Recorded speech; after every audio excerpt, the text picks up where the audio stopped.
అందరికీ నమస్తే. ఆయుష్మాన్ భవ కార్యక్రమానికి స్వాగతం, సుస్వాగతం. ఆయుష్మాన్ భవలో ఈరోజు ఎలర్జీ, అస్తమా, సైనస్ వాటి సమస్యలకి పరిష్కార మార్గాలు తెలియజేయడానికి మనతో పాటు ఉన్నారు ప్రముఖ హోమియోపతి స్పెషలిస్ట్ డాక్టర్ శ్రీనాథ్ గారు. వారితో మాట్లాడి మరిన్ని విషయాలు తెలుసుకుందాం. సార్ నమస్తే. సార్ మీరు ఎప్పుడొచ్చినా చక్కటి డిఫరెంట్ టాపిక్తో వస్తారు. మరి ఎలర్జీ సార్, ఇది చాలామంది ఫేస్ చేస్తూ ఉంటారు. అసలు ఈ ఎలర్జీ అంటే ఏంటి, అది ఎన్ని రకాలుగా ఉంటుంది? రైట్ అండి. సాధారణంగా ఎలర్జీ అంటే తుమ్ములు అంతవరకు కాకుండా దురద అనేటువంటి లక్షణాలతో మనం చెప్పుకుంటాం. కానీ ఇతర కారణాలు ఉండడం మూలంగా ఈ ఎలర్జీ అనేది తలెత్తుతూ ఉంది. సో అలా ఇతర కారణాలు ఏంటి, ఈ ఎలర్జీకి రావడానికి ముఖ్యమైన లక్షణాలు ఏంటో తెలుసుకుందాం. మన శరీరంలో ఏవైతే పడని వస్తువులు తీసుకున్నా, లేకపోతే ఏదైనా ఎక్స్పోజర్ దుమ్ముధూళికి వెళ్ళినప్పుడు మనకు ఏదైనా పడని ఉన్నప్పుడు వచ్చేటువంటి రియాక్షన్ని మనం ఎలర్జీ రియాక్షన్గా చెప్పుకుంటాం. దాన్ని హైపర్ సెన్సిటివిటీ రియాక్షన్ కూడా చెప్పుకుంటాం. ఈ సాధారణ ఎలర్జీకి రకరకాల కారణాలు ఉంటాయి. బ్లడ్లో ఇమ్యూనోగ్లోబులిన్ స్థాయి బాగా పెరిగినప్పుడు జరుగుతుంది, అలాగే దుమ్ముధూళి కణాల వల్ల జరుగుతుంది. ఇలా ఎన్నో ఇతర కారణాలు ఉంటాయి. వీటిల్లో ముఖ్యమైనటువంటిది ఈ సైనసెస్ అనేటువంటి ప్రాబ్లం. ముక్కుకు ఇరుపక్కల 4 గాలి నిండిన ఎముకలు ఉంటాయి. ఇటుపక్క 4, అటుపక్క 4 గాలి నిండినటువంటి ఎముకలు ఉంటాయి. వీటిని సైనస్ అంటాము. ఫ్రాంటల్, ఎథ్మాయిడల్, స్ఫీనాయిడ్, మ్యాక్సిలరీ అని 4 రకాల సైనసెస్లు ముక్కుకు ఇరుపక్కల ఉంటాయి.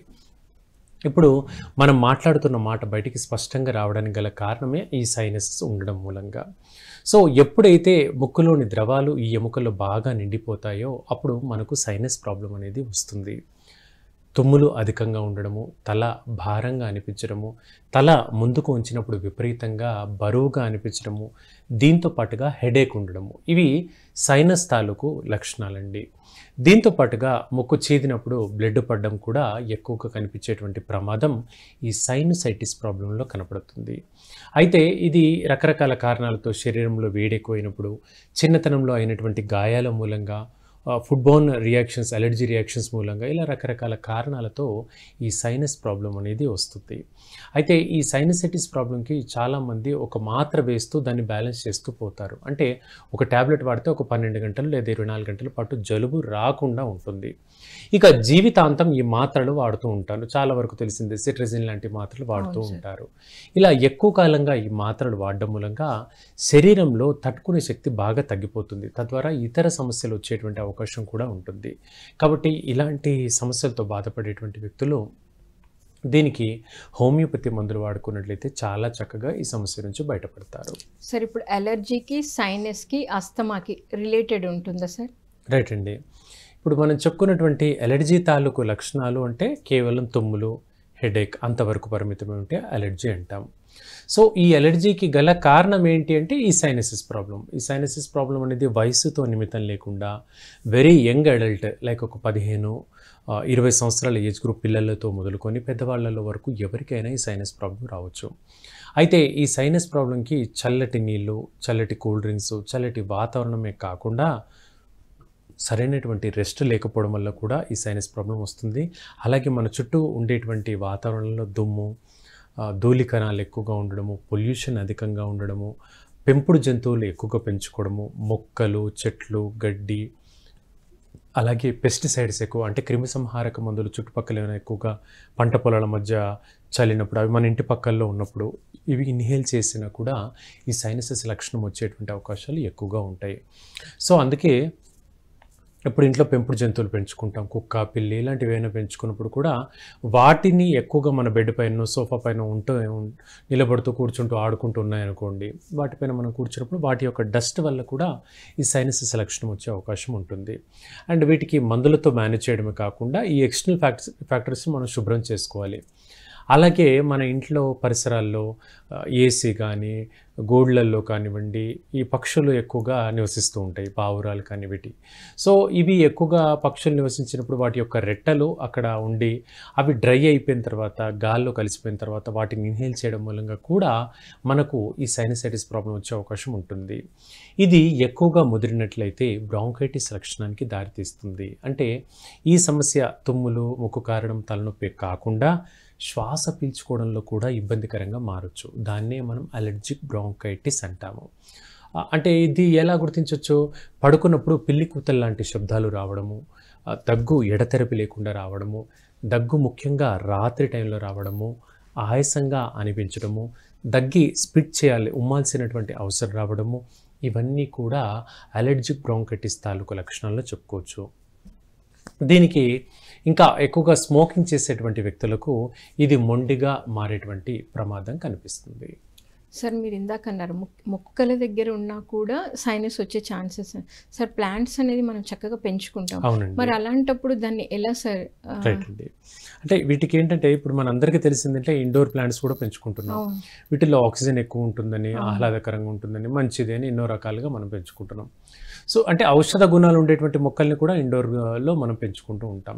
ఇక్కడ ఏంటంటే కొన్ని రకాల మొక్కలు ఉంటాయి, ముఖ్యంగా ఈ పార్థీనియం మిస్టోఫోరస్ అనేటువంటి గ్రాస్ ఉంటుంది. అంటే కొన్ని రకాల గ్రాస్ అంటే ఈ గడ్డిలో వాటి యొక్క పాలన్ గ్రెయిన్స్ అనేవి గాల్లో కలిసిపోతూ ఉంటాయి. అంటే పౌడర్ లాగా పాలన్ గ్రెయిన్స్ కలిసిపోతూ ఉంటాయి, పరాగ రేణువులు అంటాం తెలుగులో. సో ఇవి గాల్లో కలిసిపోయినప్పుడు అవి చుట్టుపక్కల ఇంట్లోనే ఉంటాయి. మనం ఇప్పుడు మన ఫ్యాన్ ఆన్ చేసుకున్నా, ఏసీ ఆన్ చేసి పెట్టుకున్నా ఈ గాల్లోనే అవి తిరుగుతూ ఉంటాయి. వీటిని మనకు తెలియకుండానే మనం పీల్చుకుంటూ ఉంటాం. దీనివల్ల ఇది అలర్జీ కారణంగా మారుతుంది. అంటే ఇలాంటి ముఖ్యమైనటువంటి ఇలాంటి గ్రాస్ మొక్కలకు కొంత దూరంగా ఉండడం మంచిది. ఇది ముఖ్యంగా చెప్పుకోవాల్సింది. అలాగే చుట్టుపక్కల మనకు ఎండు గడ్డి, మన ఇప్పుడు ఇల్లు ఉంది, ఇంటికి బయట గడ్డి పెంచుకోవడం, గడ్డి ఉండడం ఉంటుంది. అది ఎండిపోయిన తర్వాత, రాలిపోయిన తర్వాత ఆ పౌడర్ చుట్టుపక్కల బాగా శుభ్రత సరిగ్గా చేయకపోతే అది మిగిలిపోయి ఉంటుంది. సో దానివల్ల కూడా ఇబ్బంది మనకు తలెత్తే ప్రమాదం ఉంటుంది. ఇప్పుడు మనకి ఇప్పుడు ఇంటి తోరణానికి మామిడాకులు ఇలాంటివి కడుతూ ఉంటాం. ఇది సహజంగా మంచిది అనేది, ఆరోగ్యరీత్యా మంచిదే. వాస్తు ఏ రకంగా ఆలోచించినా అన్ని రకాలుగా అది మంచిదే.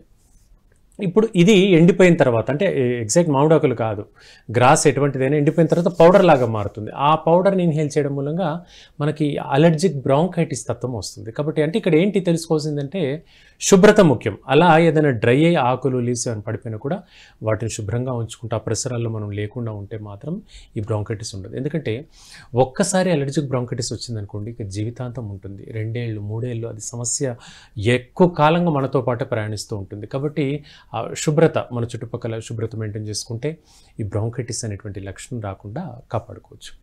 సార్ ఇప్పుడు ఈ ఎలర్జీ అవనియండి, సైనస్ అయినా అవనియండి, ఒకవేళ పేషెంట్కి ఉంది అని తెలిసినా దాన్ని నెగ్లెక్ట్ చేసి డాక్టర్ దగ్గరికి వెళ్ళకుండా ఏదో మెడికల్ షాప్లో మెడిసిన్ తీసుకొచ్చుకొని వాడుతూ టెంపరరీ రిలీఫ్ చేస్తుంటే అది ఎలాంటి సైడ్ ఎఫెక్ట్స్కి దారితీస్తుంది సార్? రైట్ అండి. ఈ అలర్జీ తత్వాలు ఎవరికి ఉన్నా కూడా, అంటే ఈ సైనసైటిస్ కానివ్వండి, బ్రాంకైటిస్ లక్షణం ఎవరికి ఉన్నా కూడా గూగుల్ ఎఫెక్ట్ వల్ల చాలామంది మాత్రలు తెచ్చేసుకుంటుంటారు, వేసేసుకుంటారు. అది తెలుసుకోవాలి అని అంటే డాక్టర్ దగ్గరికి వెళ్ళాల్సిన అవసరం ఉంటుంది. కానీ ఇప్పుడు మన కోవిడ్ తర్వాత చాలా వరకు గూగుల్లో చూడడం అలవాటైపోయింది. ముఖ్యంగా హెల్త్కి సంబంధించిన అంశాలు డాక్టర్కి అవకాశం ఇవ్వట్లేదు. సెల్ఫ్గా మందులు వాడడమే చాలా ఎక్కువైంది. దీన్ని సెల్ఫ్ డ్రగ్గింగ్ అంటాము, లేదా ఫార్మకోమానియా అని అంటాము మెడికల్గా చెప్పుకునే పదం. అంటే మాత్రలు పదే వాడుకుంటూ ఉండడం. నాకు తెలిసిన ఒక లేడీ మొన్న మధ్య లాస్ట్ వీకే వారం 10 రోజుల క్రితం వచ్చినప్పుడు చూస్తే పీరియడ్స్ నెలసరి వచ్చినప్పుడు నొప్పి వస్తుంది. సహజంగా ఆ టైంలో నొప్పి వచ్చినప్పుడు ఊరుకోవచ్చు, లేదా ఒక మాత్ర వాడి బ్యాలెన్స్ చేసుకోవచ్చు. కానీ ఈ అమ్మాయి ఆ టైంలో ఆ 4-5 రోజుల్లో ఒక 2 షీట్లు కంప్లీట్ చేస్తుంది. అంటే 20 మాత్రలు కంప్లీట్ చేస్తుంది. అలా ఎన్నాళ్ళుగా అమ్మ అంటే 5-6 ఏళ్ళు అవుతుందండి అనింది. మరి డాక్టర్ దగ్గరికి వెళ్ళొచ్చు అంటే డాక్టర్ దగ్గరికి వెళ్ళానండి 5-6 ఏళ్ల క్రితం, ఈ మాత్ర రాశారండి, సో నేను అదే కంటిన్యూ చేస్తున్నానండి అంటుంది. 5 ఇయర్స్ నుంచి ఎవ్రీ మంత్ డాక్టర్కి 5 ఏళ్ల క్రితం కలిసిన డాక్టర్ గారు ఇచ్చిన మాత్ర పదే వాడడం. ఇప్పుడు ఈ 5 ఏళ్ళుగా ఈ మాత్ర వాడడం వల్ల మంచిదా? గర్భసంచి మొత్తం వాపు వచ్చేసింది. ఇప్పుడు సర్జరీ చేయించుకోవాల్సిన అవసరం వచ్చింది. ఇప్పుడు సర్జరీకి ముందు మన దగ్గరకు వచ్చారు. నేను అన్నాను, అట్లా డాక్టర్ గారు ప్రిస్క్రిప్షన్ లేకుండా వాడొద్దు కదమ్మా అంటే, డాక్టర్ గారు ఇదే మాత్ర రాశారండి. ఎప్పుడు? 5 ఏళ్ల క్రితం. మరి ఇప్పుడు ఎందుకు వాడుతున్నావు అంటే, ఇక అదే మాత్ర రాస్తారేమో డాక్టర్ గారు, సో కంటిన్యూ చేస్తున్నాను 5 ఏళ్ల నుంచి నెలకు 20 మాత్రలు నెలసరి సమయంలో పెయిన్ కిల్లర్ మాత్రలు ఎంతవరకు సమంజసం? ఇప్పుడు ఆపరేషన్ చేయించుకొని గర్భసంచి తీయాల్సి వచ్చేసింది. సో అంటే ఇది ఒక బెస్ట్ ఎగ్జాంపుల్. అన్నెసరీ మెడికేషన్ ఎప్పుడైనా శరీరంలో పడితే ఆ అవయవం పైన ఎంత ఇంపాక్ట్ చూపిస్తుంది అనేది బెస్ట్ ఎగ్జాంపుల్. ఇప్పుడు మనం ప్లాస్టిక్లో కంటైనర్లు తెచ్చుకొని ఏదో ఫుడ్ తెచ్చుకొని తింటున్నాం. ఓ రోజు తిన్నాం, రెండో రోజు తిన్నాం, అలా పదే తింటూ వాటిలో ఉండే మైక్రో పార్టికల్స్ అంతా శరీరంలో స్టాగ్నెట్ అవుతుంది కదండి. దానివల్ల క్యాన్సర్ ఇతర కారణాలు వచ్చే అవకాశం ఉంటుంది. అదే విధంగా ఈ చుట్టుపక్కల ఏవైతే దుమ్ము పార్టికల్స్ ఏవైతే ఉన్నాయో లోపలికి రోజు కొంత ఇన్హేల్ అవుతూ లోపలికి వెళ్ళిపోయాయి అనుకోండి, ఆ ఊపిరితిత్తులు మనం క్లీన్ చేయలేము. లంగ్స్ ఎప్పుడు క్లీన్ అవ్వవు. ఏదో మెడిసిన్ వేస్తే బ్యాలెన్స్ అవుతుంది, కానీ వాటిలో ఉండేటువంటి దుమ్ము కణాలు తీయలేం కదా. సో అలా మిగిలిపోతుంది. అది బ్రాంకైటిస్ లక్షణానికి దారితీస్తుంది. ఇప్పుడు మనము కొన్ని ఏరియాస్ ఉంటాయి, లైక్ ఆస్బెస్టస్ పరిశ్రమ అంటే రేకుల ఇండస్ట్రీస్ కానివ్వండి, జనపనార పరిశ్రమలు కానివ్వండి, సిమెంట్ ఇండస్ట్రీస్ కానివ్వండి, వీటిల్లో పనిచేసేటువంటి వ్యక్తులకు ఎంత జాగ్రత్తలు తీసుకున్నా కొంత ధూళి కణాలు ముక్కు ద్వారా శ్వాస ద్వారా లోపలికి వెళ్తూ ఉంటాయి. వీళ్లకు సిఓపిడి వచ్చేటువంటి ప్రమాదం ఉంటుంది. అంటే క్రానిక్ అబ్స్ట్రక్టివ్ పల్మనరీ డిసీజ్ అంటాం. అంటే లంగ్స్ సహజంగా ఉండాల్సినటువంటి ఆకారము ట్రయాంగిల్ షేప్లో ఉండాలి. వీళ్ళకి ఎలా అయిపోతుందంటే తరచుగా రెస్పిరేటరీ అలర్జీస్ వచ్చి లైక్ ఇట్లా రెక్టాంగిల్ లాగా, స్క్వేర్ లాగా, అంటే నిలువుగా మారిపోతుంది అనమాట. ఒక రెక్టాంగిల్ని నిలువుగా ఉంచితే ఏ విధంగా మారుతుందో ఆ విధంగా లంగ్స్ మారిపోతాయి. అంటే లంగ్స్ ఆకారమే మారిపోతుంది. సో వీళ్ళకు ఇంకా నిరంతరం కళ్ళు దురద, మంటలు, తుమ్ములు, ఆయాసము, దగ్గు అనేది లైఫ్ టైం ఉండిపోతుంది. అది సిఓపిడి అంటాం అనమాట. సో ఇదే లక్షణము చిన్నపిల్లల్లో వస్తే మనం నిమోనియా అంటాము.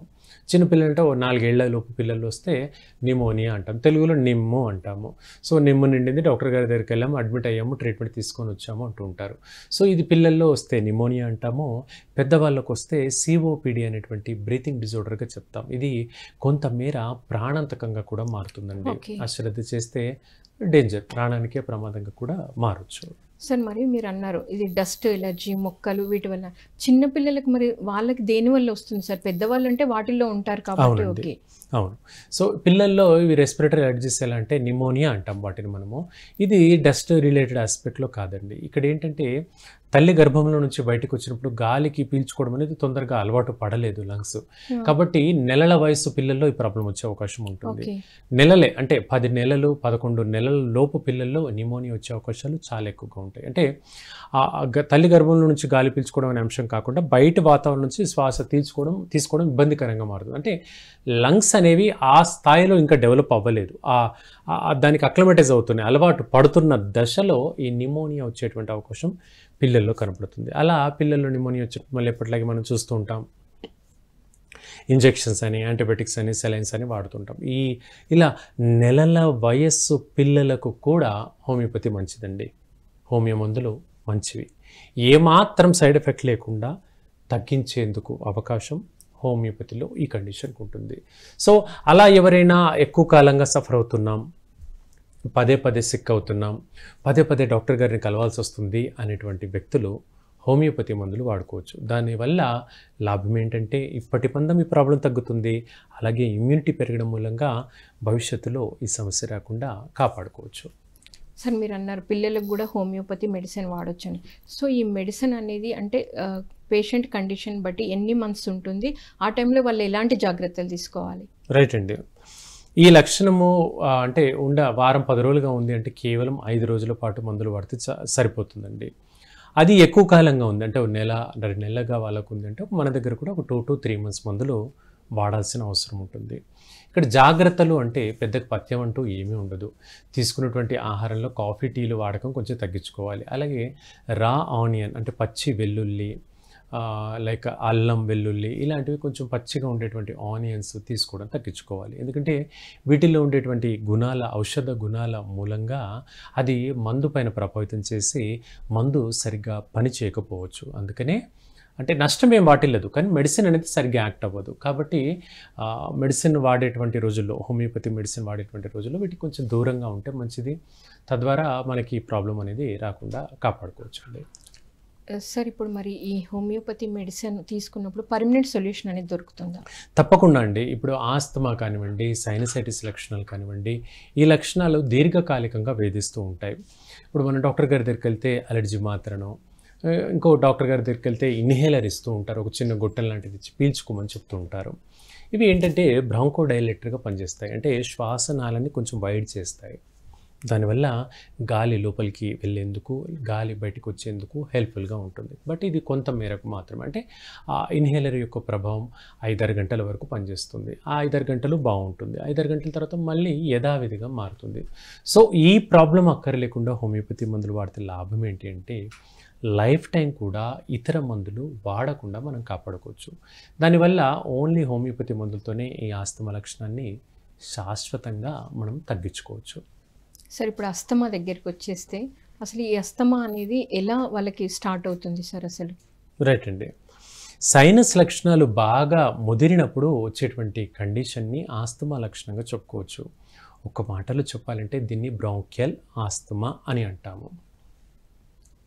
లంగ్స్లో ఉండేటువంటి లేయర్స్లో పొరల్లో బ్రాంకైటిస్, అల్వియోలై అని అంటాం. అంటే లంగ్స్ యొక్క చివరి భాగాలకు రక్త సరఫరా వెళ్ళేటువంటి భాగాల్ని అల్వియోలై అంటాం.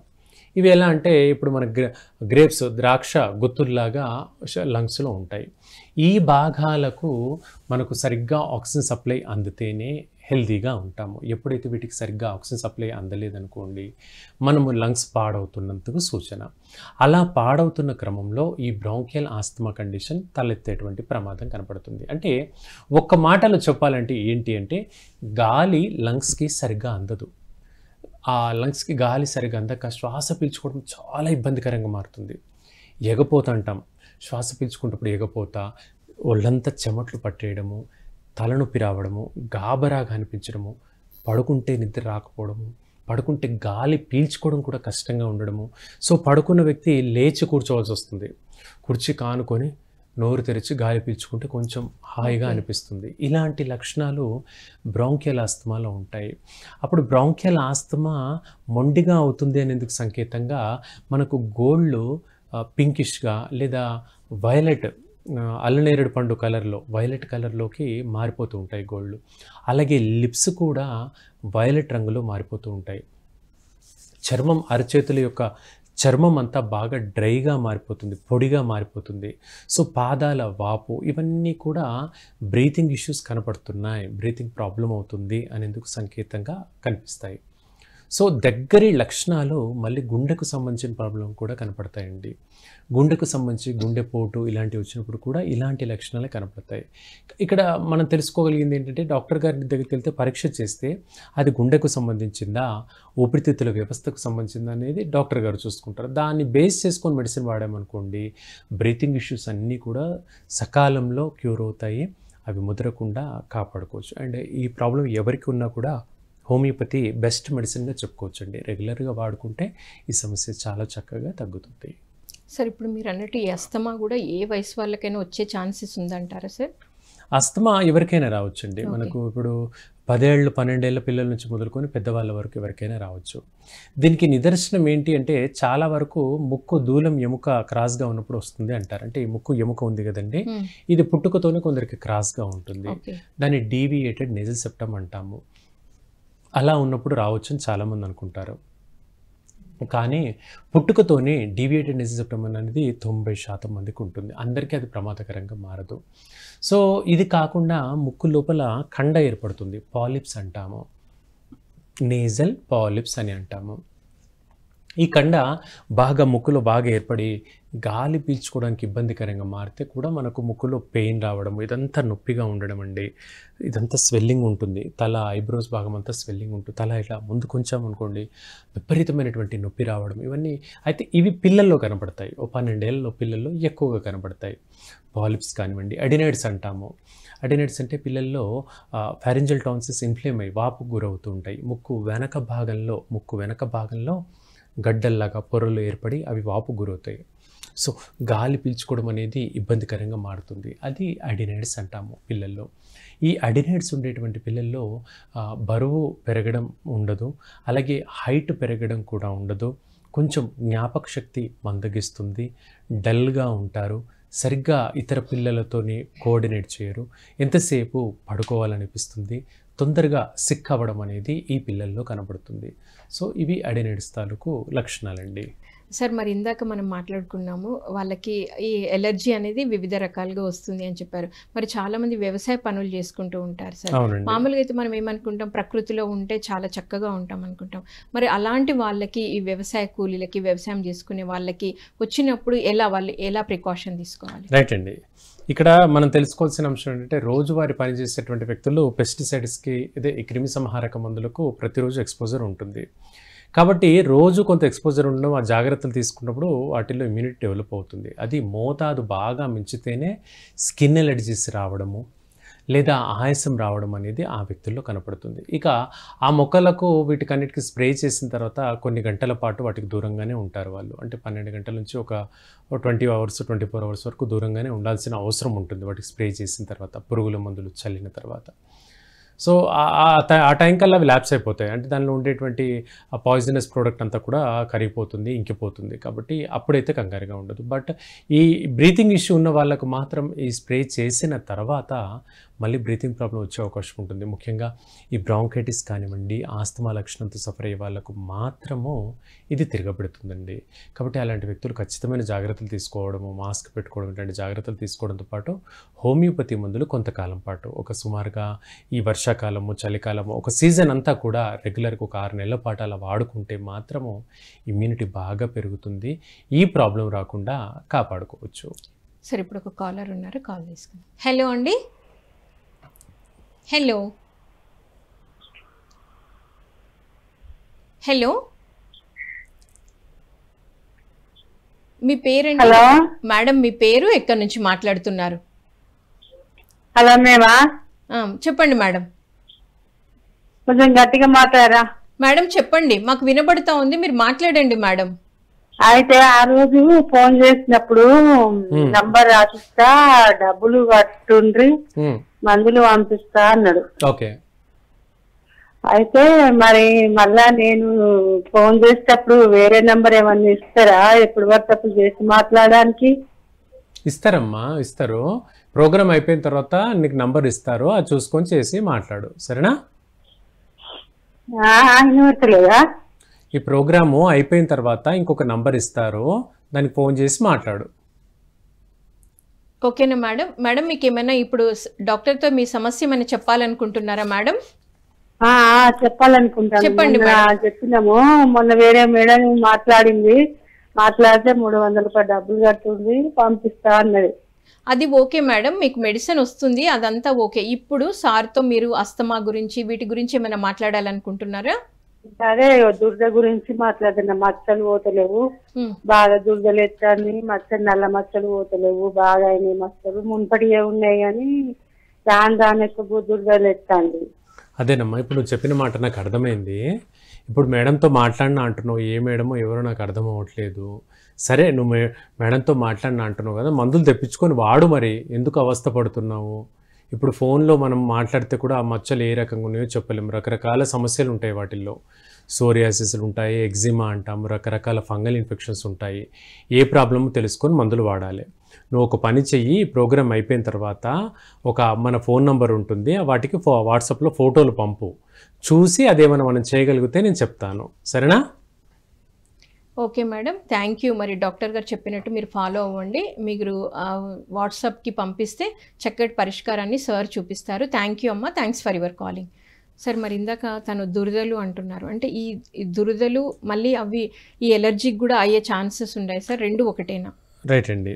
ఇప్పుడు ఈ స్కిన్లో మనం చెప్పుకున్నాం హైపర్ సెన్సిటివిటీ రియాక్షన్స్ అనేవి, తుమ్ములు, ఎలర్జీ రియాక్షన్ అనేది తుమ్ముల రూపంలో రావచ్చు, అలాగే చర్మం రూపంలో రావచ్చు. చర్మం రూపంలో వస్తే ఎలా అంటే, మనం ఇప్పుడు ఏదైనా ఒక వస్తువును గట్టిగా పట్టుకున్నాం అనుకోండి, ఒక స్కూల్ బ్యాగ్ ఉంది, ఒక సూట్ కేసు ఉంది, ఒక బ్యాగ్ను గట్టిగా పట్టుకున్నాం అనుకోండి, పట్టుకున్న భాగం అంతా కూడా ర్యాషెస్ వచ్చేస్తాయి. ఇది హైపర్ సెన్సిటివిటీ ర్యాషెస్ అంటాం. అయితే ఇది వ్యాధి కాదు, ఒక లక్షణం మాత్రమే. కాసేపు ఎర్రగా అయిపోతుంది, బాగా పింకిష్గా మారిపోతుంది, ఒక 10 నిమిషాలకు తగ్గిపోతుంది. ఇది ఒక హైపర్ సెన్సిటివిటీ రియాక్షన్ అంటాం. సో ఇది ముదిరితే ఏదో ఒక అలర్జీగా మారుతుంది. అంటే గంటల తరబడి దురద ఉంటుంది, గంటల తరబడి మంట ఉంటుంది.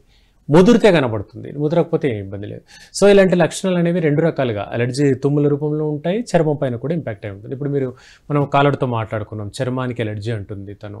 మరి ఏ రకంగా ఉందనేది చూడాలి, వాటిలో చూస్తే కానీ క్లారిటీగా చెప్పలేము. ఇప్పుడు తెల్లమచ్చలు అనుకోండి, ఒకటే ఉంటుంది తెల్లమచ్చ, లికోడర్మా లేదా విట్లిగో అంటాం. సో అది విన్నంతలో మనం చెప్పొచ్చు. కానీ నల్ల మచ్చలు మాత్రం ఊరికే అనలేము మనం. వాటిలో హైపోపిగ్మెంటేషన్ అంటాము, హైపర్ పిగ్మెంటేషన్ అంటాము. థైరాయిడ్ వల్ల కొందరికి మచ్చలు వస్తాయి, హార్మోన్ ఇంబ్యాలెన్స్ వల్ల వస్తాయి, కొందరికి ఫుడ్ పడక మచ్చలు వస్తాయి. అలా చాలా కారణాలు ఉంటాయండి. సో కారణాన్ని తెలుసుకొని దానికి అనుగుణంగా మెడిసిన్ వాడుకోవాలి. సో సార్ ఇప్పుడు ఈ అస్తమా అనేది ఆయన ఎలర్జీ అయినా సైనస్ అయినా వాతావరణ పరిస్థితులను బట్టి హెచ్చు తగ్గులయ్యే ఛాన్సెస్ ఉంటాయి సార్? ఉంటుందండి. ఇప్పుడు వర్షాకాలం కానివ్వండి, చలికాలం కానివ్వండి, ఖచ్చితంగా ఈ ప్రాబ్లం బాగా ముదురుతుంది.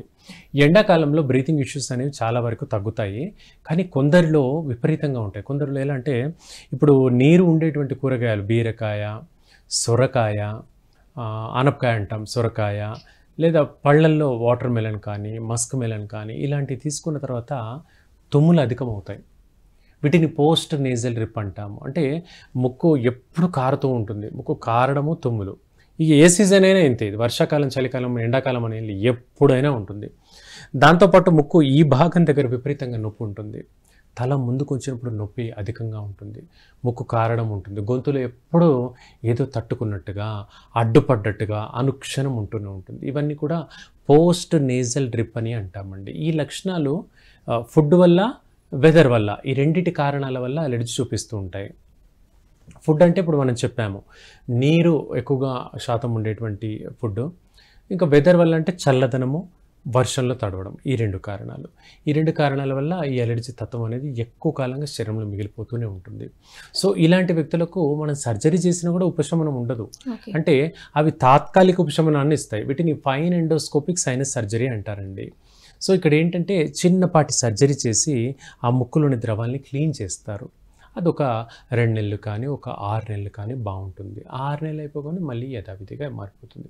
సో సర్జరీ అనేది దీనికి శాశ్వత పరిష్కారం కాదు. ఈ ప్రాబ్లమ్ని పూర్తిగా తగ్గించుకోవడానికి హోమియోపతి మందులే చాలా చక్కనైనవి.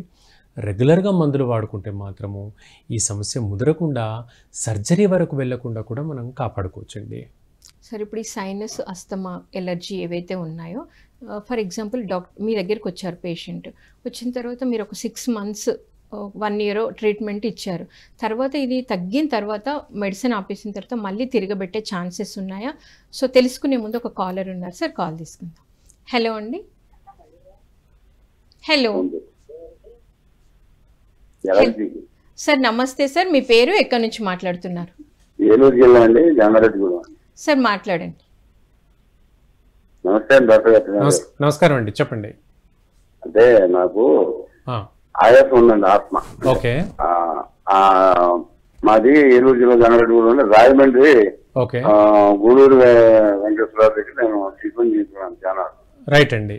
అయితే మెడిసిన్స్ వాడిన తర్వాత కొన్నాళ్ళు ఏదో బాగుంది, కానీ తర్వాత హార్ట్ బీటింగ్ కొద్దిగా డిఫరెన్స్ వచ్చిందండి. రైట్ అండి. ఆ మెడిసిన్స్ వల్ల. ఓకే. తర్వాత కరోనా వచ్చిందండి. ఓకే అండి. లైట్ గా కరోనా వచ్చిన తర్వాత హాస్పిటల్ జాయిన్ అయ్యానండి, అది కూడా తగ్గింది. ఓకే. కానీ కాళ్ళు వాపులు, ఆయాసానికి ఈ S75 ఇది రక్తం పలచబడడానికి వాడతానండి. అప్పుడప్పుడు ఇది మొత్తం తీరుతున్నానండి ఆయాసంగా ఉన్నప్పుడు. రైట్ అండి. అది ప్రత్యేకించి ఏమన్నా నేను డాక్టర్ గారితో ట్రీట్మెంట్ చేసుకుని ఏమన్నా మందులు వాడాలండి, లేకపోతే ఇది తీసుకుంటే సరిపోతా? ఈ ఆహారం ఏ రకమైన ఆహారం తీసుకోవాలి, దీనికి సంబంధించి కొంచెం తెలియవస్తారా? రైట్ అండి, తప్పకుండా అండి, చెప్తాను, వినండి సార్. సో ఆస్తమాకు మీరు వాడుతున్నటువంటి ఇన్హేలర్, అంటే గొట్టం పీల్చుకోవడం జరుగుతుంది కదా, ఇన్హేలర్ అంటాం.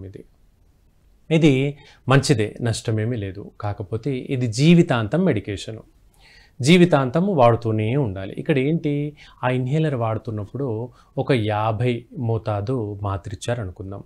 ఇప్పుడు 50 మోతాదు మాత్ర ఇప్పుడు పనిచేస్తుంది. కొంతకాలం గడిచిన తర్వాత అది 100 మోతాదుకు చేయాలి.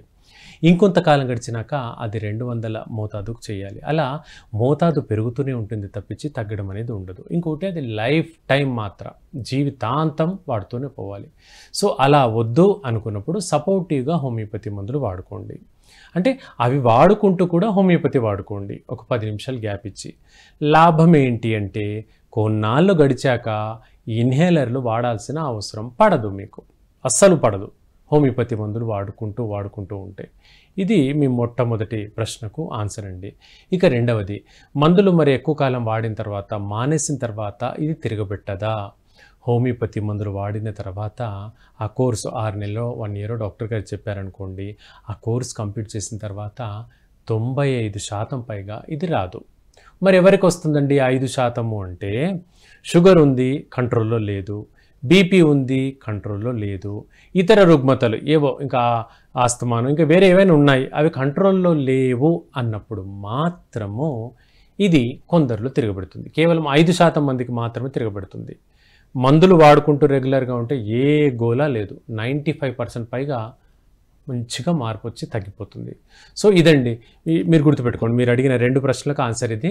సో హోమియోపతి మందులు మీ ప్రాబ్లంకి వాడుకోండి, సంపూర్ణంగా ఈ సమస్య నుంచి బయటపడతారు. సో విన్నారు కదండి. Thank you sir, thanks for your calling.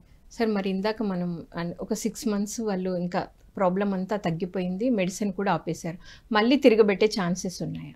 Right అండి, మందులు మొత్తంగా డాక్టర్ గారు చెప్పినటువంటి కోర్స్ కంప్లీట్గా చేస్తే మళ్ళీ తిరగబెట్టేటువంటి అవకాశం అస్సలు లేదు. బికాస్ దీనికి మనకు బెస్ట్ ఎగ్జాంపుల్ ఒకటి చెప్పుకోవచ్చు. ఇప్పుడు ఒక వ్యక్తికి టీబీ వచ్చింది అనుకోండి, టీబీ వస్తే డాక్టర్ గారు ఏమంటారు, ఓ 4 నెలలు వాడమంటారు, లేదా ఒక 10 నెలలు వాడమంటారు. అంటే దాని కోర్స్ అది. ఆ 4 నెలలు వాడడము 10 నెలలు వాడడం అనేది దాని కోర్సు. ఆ కోర్సు కంప్లీట్ చేయాల్సిందే. అది చెయ్యకుండా సగంలో ఆపేస్తే ఏమవుతుంది, మళ్ళీ తిరగబడుతుంది టీబీ. దాన్ని సెకండరీ ట్యూబర్క్లోసిస్ అంటారు. అదేవిధంగా ఈ బ్రాంకియల్ ఆస్తమా ప్రాబ్లంకి డాక్టర్ గారే చెప్తారు ఎంతకాలం వాడాలి అని. అంతకాలం వాడుకున్నట్లయితే ఈ ప్రాబ్లం ఏమి ఇబ్బంది కాదు, మళ్ళీ తిరగబెట్టే అవకాశం కూడా లేదు. లైఫ్లో అసలు ఇంకా మళ్ళీ తిరగబెట్టదు.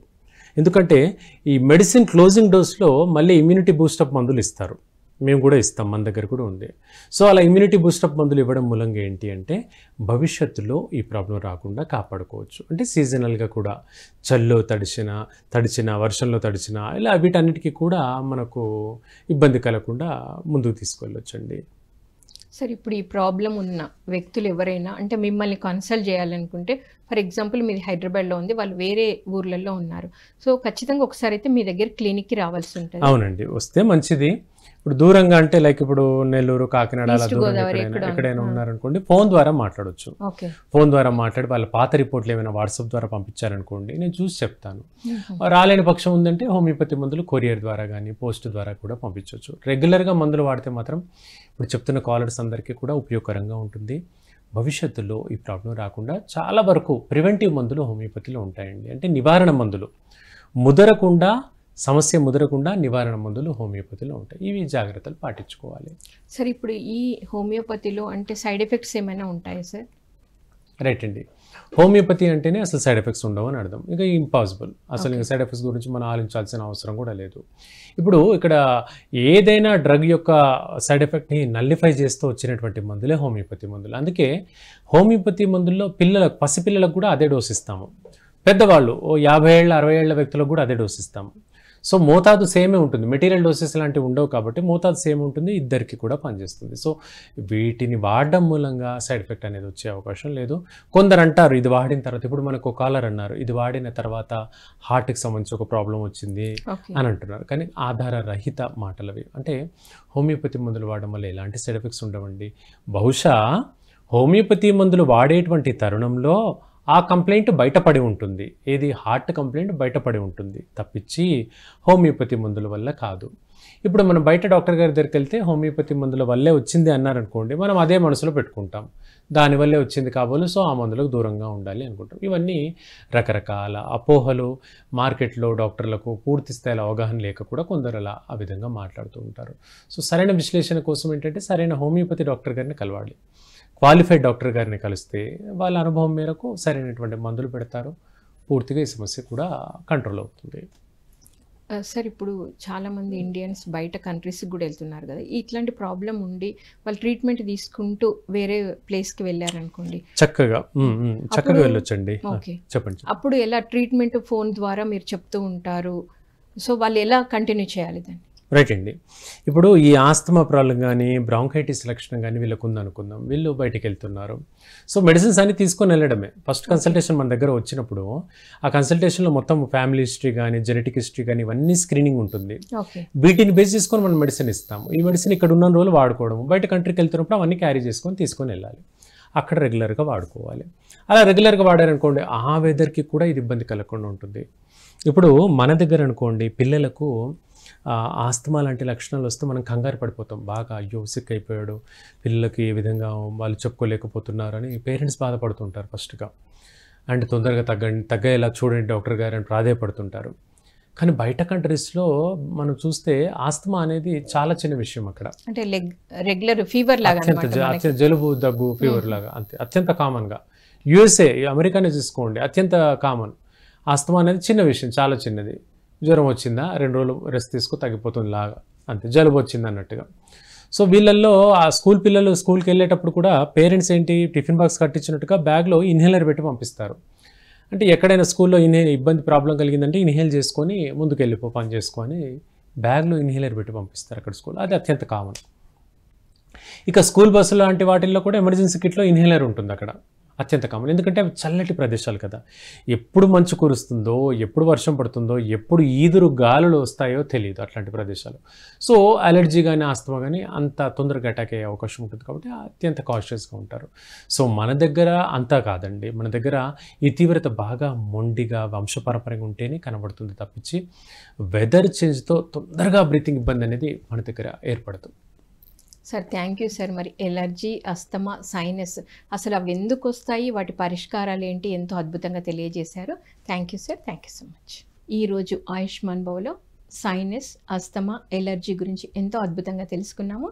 రేపు ఆయుష్మాన్ భవలో మరొక డాక్టర్తో మళ్ళీ కలుద్దాం. Thank you.